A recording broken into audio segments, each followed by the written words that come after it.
Hello guys, and welcome to the vlog. Hope you're having a great day. We are on our journey back home to Alaska after driving the Dempster Highway and the Inuvik and Tuktoyaktuk Highway to the shores of the Arctic Ocean. It was a grand journey. We learned a lot along the way as well. So here's the plan. We're going to share what we learned and also some travel tips that are very applicable in the North Country, because we are Alaskans, and granted it was in Canada, it's very much a North Country experience. The B-roll for this video while we're jabbering away at you is going to be our 600 plus mile journey to the jumping off point of our next adventure in Alaska. So make sure you hit that subscribe button. Also head over to our website, www.hisandhershub.com. All kinds of great resources and more engagement with us over there. First things first, what is it? Okay, it's the Dempster Highway and the Inuvik and Tuktoyaktuk Highway, called the ITH. So the Dempster has been open for a long time, but the ITH just opened in November of 2017. So 2019, when we did this trip, was only the second summer it was open. So very new adventure that you can go have. All right, so where is it? Dempster Highway, like I mentioned, is in the Yukon Territory. It starts in the Yukon Territory, about 25 miles outside of Dawson City, which is on the shores of the Yukon River. So I want to really reiterate here and make a point of how grand of an adventure this is, because to get to Dawson City all by itself is an adventure, and you're already way out in the middle of nowhere.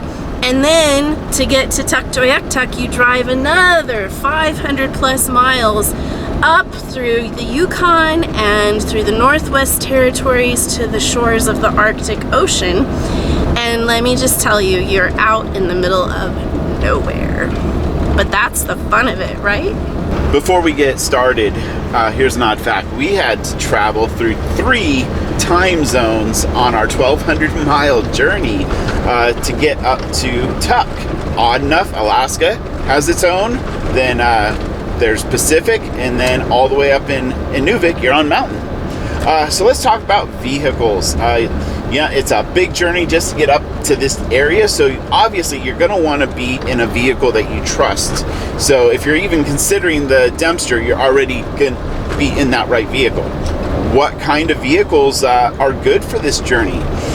You know, you do not need 4-wheel drive. It's a lot of dirt roads. There are points where we were slipping a little bit going up the hills, but we did just fine. We saw tons of Sprinter vans, 2-wheel drive, 4-wheel drive, a handful of Class C motorhomes, plenty of Subarus.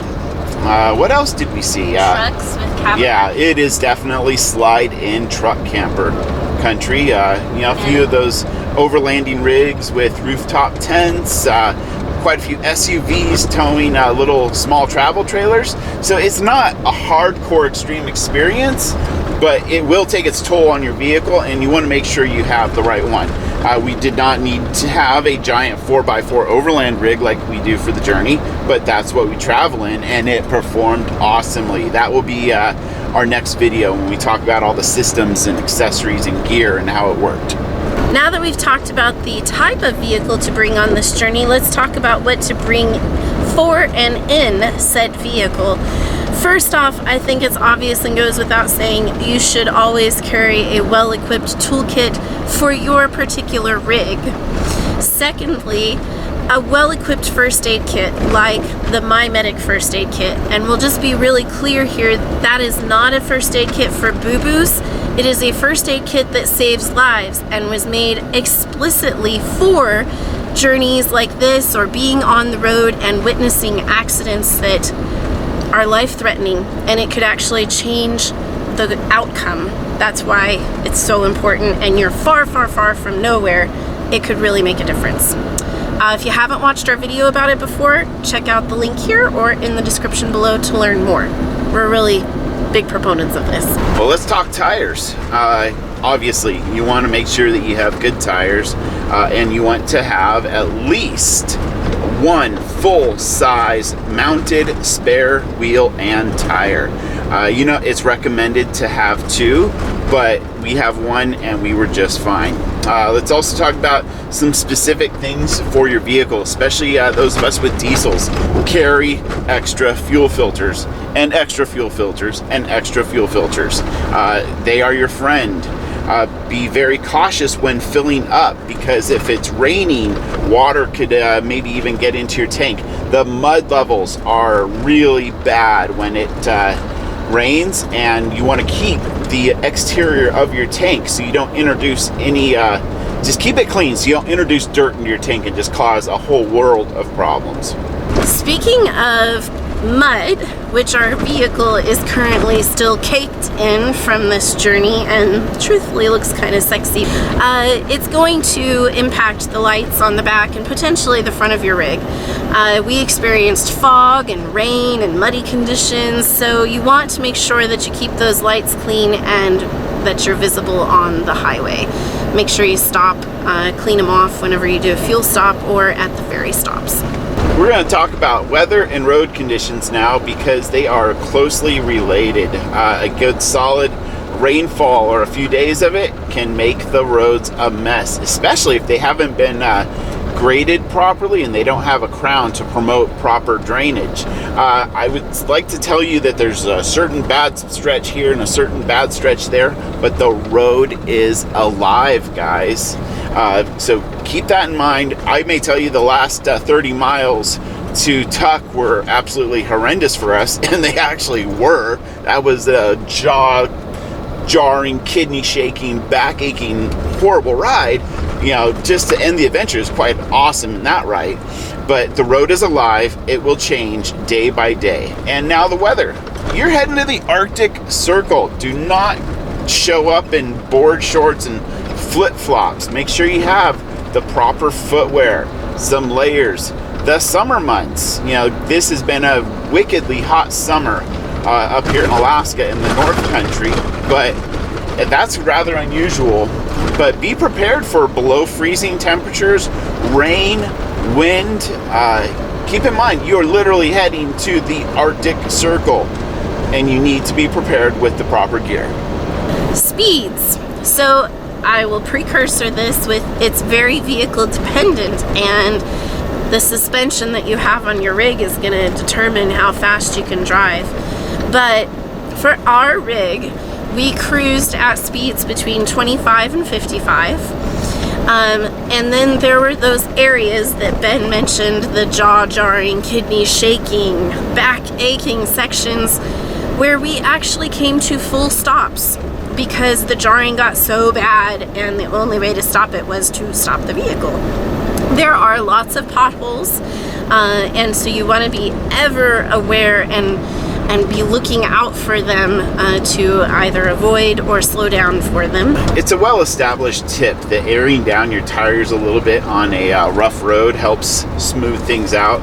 And there were a few points where, yeah, I was about to do that, but the rough stretch kind of just stopped after 15, 20 minutes. So it's like, oh, well, I need it for this, I don't need it for that. So we did not air down. Hindsight, you know, probably it's like 1,000 miles, you know, round trip plus on dirt roads. I'd say knock off, you know, depending on what pressures you're running. You know, we run at 65. I probably should have just at the beginning dropped them down to 55 to make the ride a little softer. Next topic up for discussion, safety while driving. So first off, swerving for hazards like the potholes we've been talking about. It's gonna happen. It's gonna be your instinct, and it's fine to do, but just make sure you're looking behind you, because there are going to be people passing, and sometimes you're just out there by yourself in the middle of nowhere and you forget that there's people back there, and they'll pop up on you quite suddenly. This also reminds me that thick mud we talked about that cakes up the lights on the back of your truck, they also are going to impact your mirrors and windows. So whenever you can, get them cleaned off so that you have good vision behind you and you can keep track of what's going on in your rear view mirror, so to speak. Okay, let's talk about services now. You're gonna probably stop for fuel in Eagle Plains. Give or take, that's halfway between Inuvik and Dawson. There's a cafe there. There's a shop if you have any mechanical issues. Then you're gonna make it up to Inuvik and you're gonna have all the services of a fairly well-equipped bush town. What about connectivity? Because you have to use your smartphone, right? You know, you're in the middle of nowhere, so you are not going to have service except in a few select points. Now, on our journey, I know cell phone service is very spotty and it changes all the time, but on our journey, we did not have it at the beginning of the Dempster. We picked up very good LTE coverage at each of the ferries. So, you know, you're able to sit there, check your email, and get messages out to your friends and family. When we got up to Inuvik, they have excellent cell coverage up there as well. We're on LTE and really fast download and upload speeds. And then when you make it all the way up to Tuk, you have LTE coverage on the shores of the Arctic Ocean, guys. So literally all the full-time travelers out there that are working, you could go up there and work right from the shores of the Arctic Ocean. That's pretty cool. All right, let's talk about camping. And this is one of the things we love the most about traveling in the North Country. You can find great free camping spots. iOverlander helps a lot in this case, but you can also find little gravel pits or pull-offs on your own, and you're welcome as long as there's not a sign that says no camping overnight, which was few and far between on this trip. You're welcome to stay there for the night. We found a couple of great gyms with iOverlander. And then when we got to Inuvik, we found what they have in this area is territorial parks instead of the typical provincial parks you're used to seeing in Canada. We stayed at one in Inuvik with the Everlanders, and it was about 23 Canadian dollars per night for no hookups. It was 28 a night for electric. They had a dump station and water, laundry, and shower facilities. They also had a great little area for tent campers too. And the big question on everybody's mind, what about camping in Tuk? So they have a handful of campsites on this little spit that jets out into the Arctic Ocean. It is, depending on which site you choose, between $50 and $60 a night. Now I know your jaw just fell, right? But think about it this way. They are charging high prices right now because the summer of 2019 was the first summer they were open, and they are charging those prices to be able to fund improvements to the camping area there. I think it's kind of amazing personally that they gave the campers the best location in town. I mean, you're literally on the shores of the ocean. Great views. And if the weather was better, you could probably go for a walk. It was pretty stormy while we were there, but enjoy a nice walk on the beach. Coming back around to that very sticker-shocking price, you have to look at the big picture. Up until a couple years ago, this Tuk was a remote northern Canadian village. You know, they're called a hamlet, but it is a native village. The indigenous people of this continent. It is the end of the road now.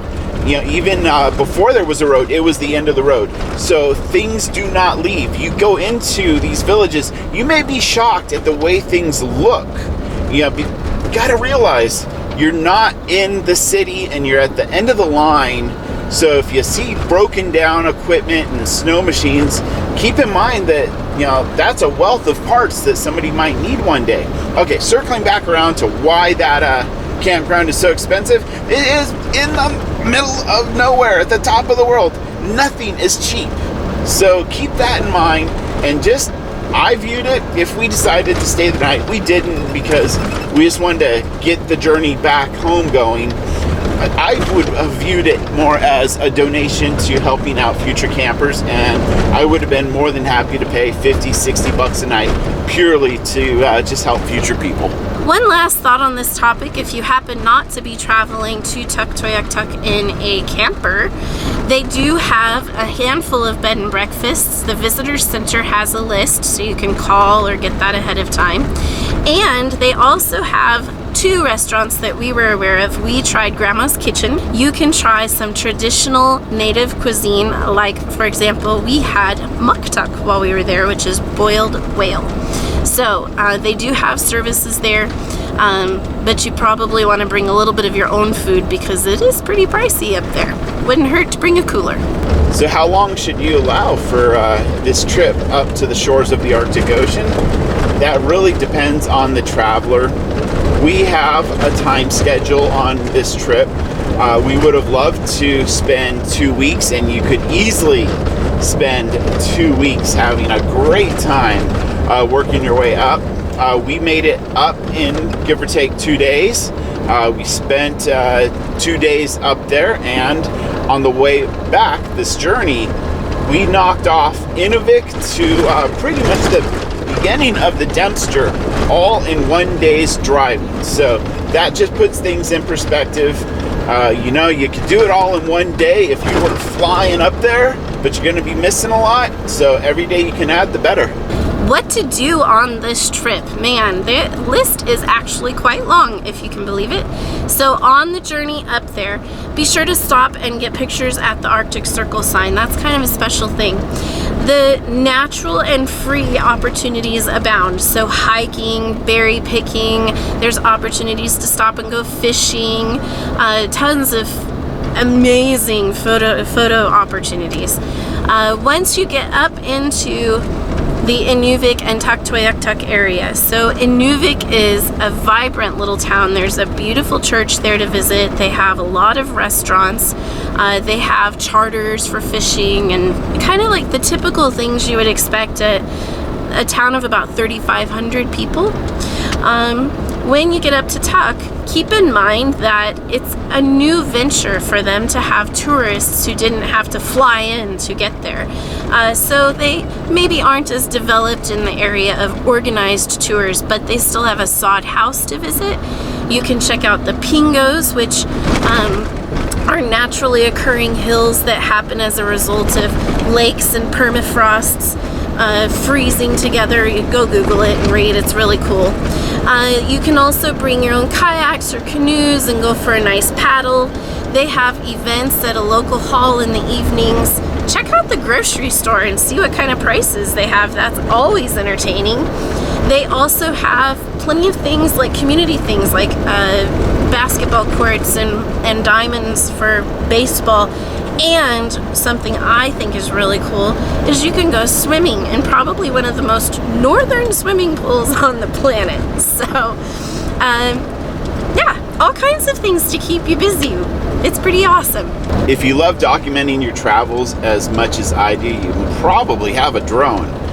If you are an American, you are not going to, at least at this time, be able to fly your drone. I attempted to get the permissions because in June of 2019 everything changed in Canada.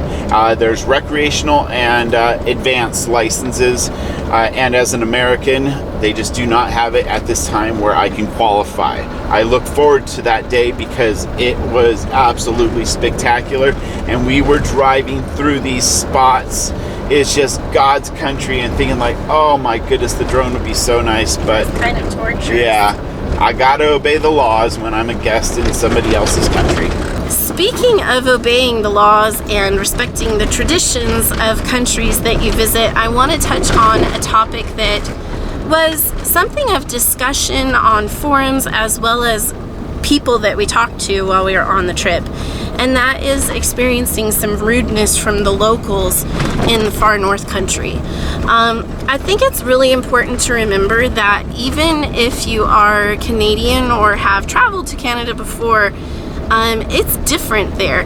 These are communities that are far removed from typical Canadian life.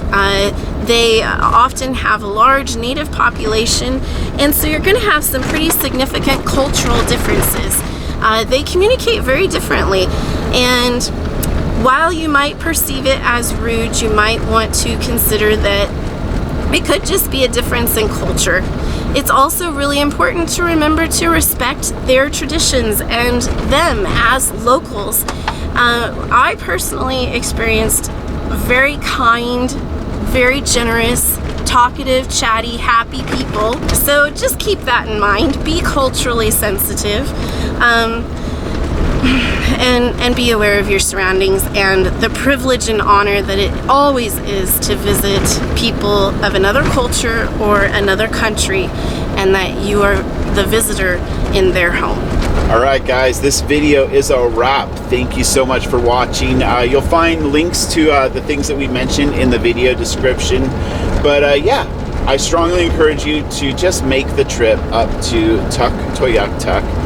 It will forever change your life and the way you see the world if you have never experienced the native culture and the North Country. So hey, thanks for watching. Hit that subscribe button and we will see you on the road.